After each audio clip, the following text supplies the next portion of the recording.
Well, hello everyone, and welcome to week 7. I hope everyone had some time to rest, relax this weekend. Happy Father's Day to the fathers out there, and for those that have your fathers still living or maybe even passed away, happy Father's Day to you as well. Um, I want to just take a chance to reach out to you. It's week 7. So this week is really, you're going to have your discussion question this week, and really it's going to be about connecting with your team and making sure you get that group assignment finished.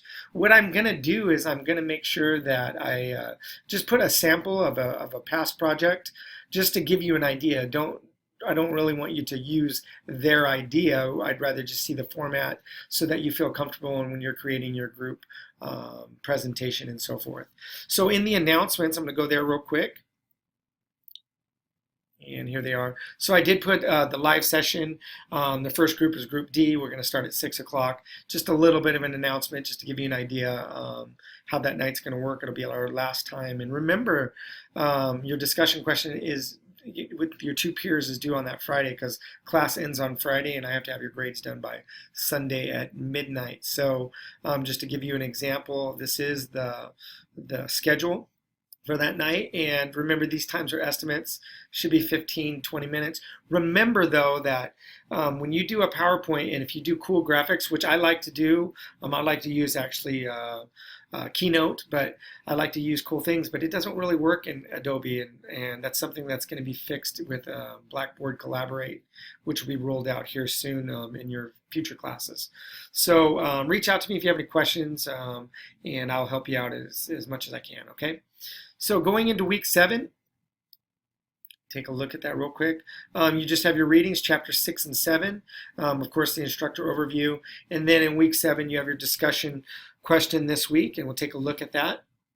Formative assessments, but this week it's really just about what are things we can do to make learning more authentic from the student, that they own the learning responsibility.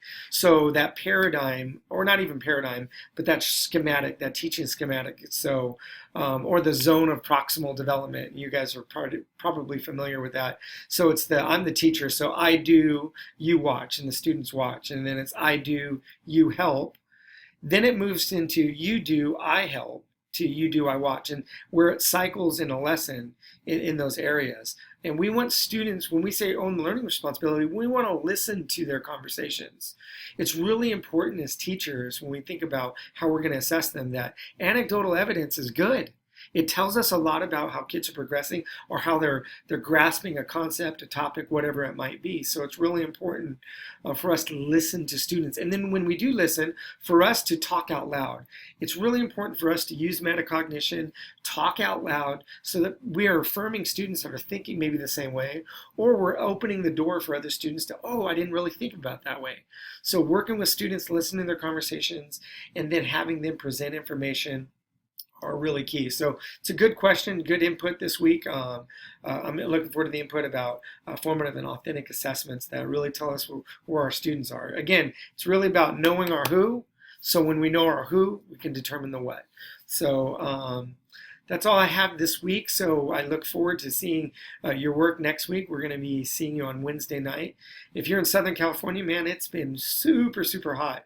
So we're in a little bit of a heat wave. But for those that are enjoying the cooler weather, kudos to you. And we're just surviving down here in SoCal. So reach out to me by text, phone, or email if you have any questions. And I look forward to seeing you guys all next week. And what I'm going to do is I am going to put, like I said, post just a sample of what a week 8 might look like. So without the person's names, of course, I don't want to have any copyright. All right, well, have a great week. Take care. Bye.